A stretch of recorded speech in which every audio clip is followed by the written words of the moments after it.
ngħidilkom ifirħu.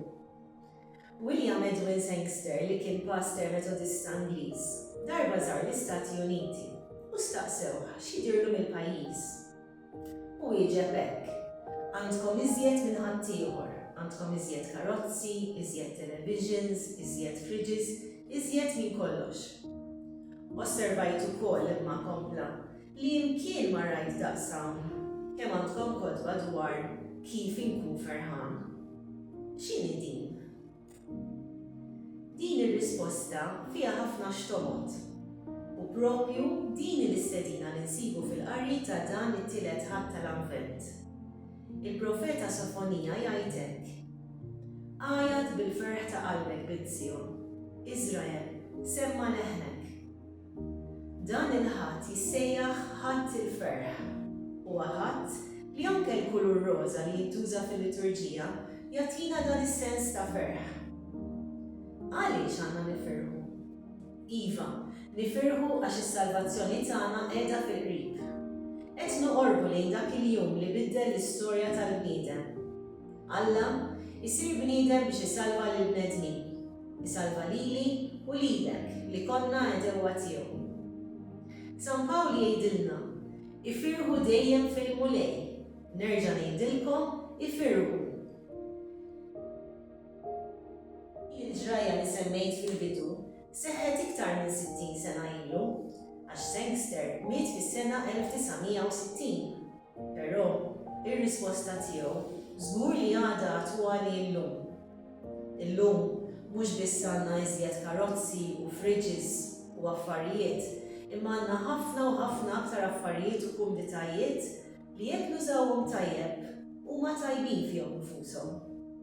Però ejja kull wieħed u waħda minna nistaqsu lilna nfusna.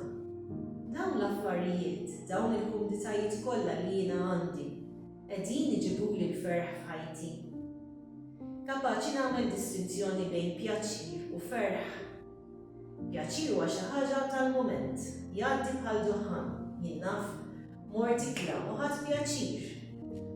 U għadda, xtrajt libsa jew żarbun jew xi tibdila u ħadd pjaċir dak il-mument, imma mbagħad għadda kollox.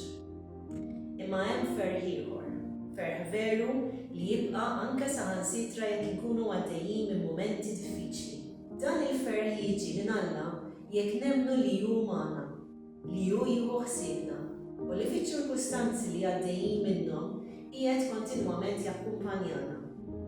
Jiġi wkoll dan il-ferħ meta aħna nkunu ta' spalla l-oħrajn, meta bis-sapport tagħna li jista' jkun kliem ta' inkoraġġiment, preżenza f'mumenti diffiċli jew forsi għajnuna finanzjarja.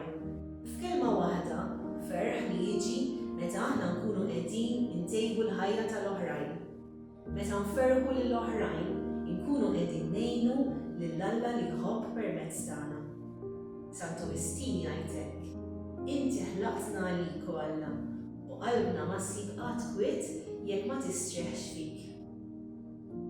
F'wieħed mill-kotba ta' San George Breka, ir-regoli tal-qaddisin, fih jistedinna li nżommu b'regola li nitbedu mill-melankolija, jiġifieri midwejja u minn apatija. Għax il-ferħ jagħmel ħelu ħafif is-servizz ta' Alla, li jħobb lil min jagħti bil-ferħ. Jiġifieri, jekk dak li għandi nagħmlu bil-ferħ, nagħmlu aħjar u nħossu eħfef.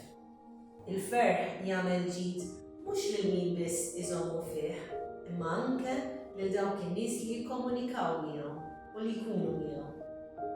Il-ferħ, ikompli jgħidilna San George Breka, huwa frott tal-Ispiritu Santu. Jistedinna nilqgħu l-istedina ta' Missierna San Pawl li qalilna ifirħu u ifirħu dejjem. Il-ferħ ma jiġix billi naqraw il-kotba jew l-artikli jew nisimgħu l-messaġġi fuq il-midja soċjali, imma jiġi frott tal-attitudnijiet u frott tal-għażliet li nagħmlu f'ħajjitna. Attitudnijiet tajba jgħinuna nagħmlu għażliet tajbin, anki jekk xi kultant imbagħtu biex nagħmluhom, u li fl-aħħar mill-aħħar iġibulna l-ferħ. Mela naħdu, ħalli nħallu dan il-ferħ jitkattar fina. Ferħ li jiġi mill-qalb, ferħ li nkunu kapaċi nagħtuh lil dawk kollha li niltaqgħu magħhom. Il-paċi magħkom.